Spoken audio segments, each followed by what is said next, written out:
Hello viewers, আমি প্রীতি দত্ত আবারও চলে এসেছি আপনাদের সামনে একটা মুভি রিভিউ নিয়ে। আজকে আমি আপনাদের কাছে যে মুভিটা রিভিউ নিয়ে এসেছি সেটার নাম হচ্ছে the accountant 2। Why would Ray meet with someone who killed all these people? She didn't kill all those people. How do you know that? আপনাদের নিশ্চয়ই মনে আছে দ্য অ্যাকাউন্টেন্ট সিনেমাটার কথা, যেটা 9 বছর আগে মুক্তি পেয়েছিল এবং সুপার ডুপার হিট ছিল।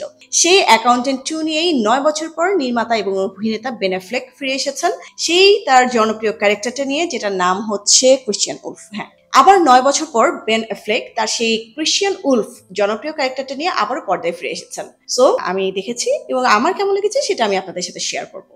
ক্রিশ্চিয়ান উলফ ক্যারেক্টারটি আপনারা জানেন, যারা দেখেছেন মনে আছেন যে সে একজন দুর্দান্ত অ্যাকাউন্টেন্ট উইথ হিউমারাস, যে দুর্দান্তভাবে পাজল সলভ করতে পারে এবং সব ধরনের অস্ত্র পরিচালনায় খুবই পারদর্শী। তো এইবার এই সিনেমায় যেটা টপিক ছিল সেটা হচ্ছে একজন ট্রেজারারি চিফের মার্ডার নিয়ে যে পাজলটা ক্রিয়েট হয়েছিল সেটা সলভ করা। এবার এই সিনেমায় আমরা যাকে পাইনি সে হচ্ছে অ্যানা কেন্ড্রিক, যে ছিল অন্যতম দ্য অ্যাকাউন্টেন্ট সিনেমায় নায়িকা এবং খুবই চার্মিং, এবং যে আমাদের সবার নজর কেড়ে এবং মনও কেড়ে নিয়েছিল।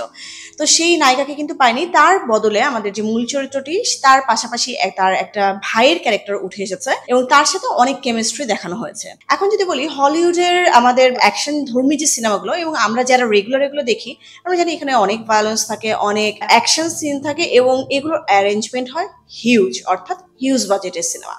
এই ক্ষেত্রে যদি বলি এখানকার এবার অ্যাকশনগুলো তিনি একটু ডিফারেন্ট ভাবে ডিল করতে চেয়েছেন, অর্থাৎ তিনি অ্যাকশনের সাথে হিউমার, সেন্স এবং কিছুটা মিস্ট্রি এগুলো আসলে ব্লেন্ড করেছেন।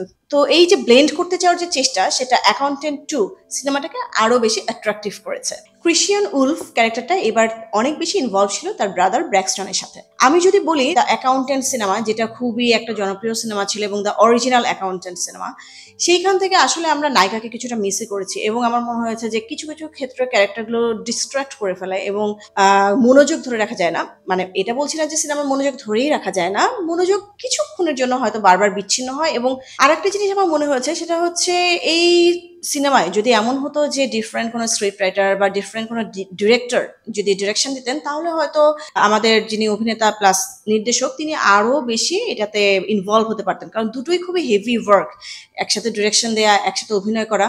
সো সামহাও এটা কি ওয়ার্কলোড আর হচ্ছে কনসেন্ট্রেশন লুজ করে কিনা সেটা একটু ভেবে দেখা দরকার ছিল, কারণ the accountant are the accountant 2 এই দুইটার মধ্যে আসলে কোথাও না কোথাও নির্মাণের বা চরিত্রের যে আকর্ষণটা ছিল সেটা কিছু না কিছু ক্ষেত্রে কমে গেছে। আমি যত যাই বলি দ্য অ্যাকাউন্টেন্ট 2 একটা মাস্ট ওয়াচ সিনেমা, যারা হচ্ছেন অ্যাকশন দেখতে পছন্দ করেন এবং দেখবেন জানাবেন, আর আমাদের দেশের সিনেমাগুলো দেখবেন, হলে যেয়ে দেখবেন।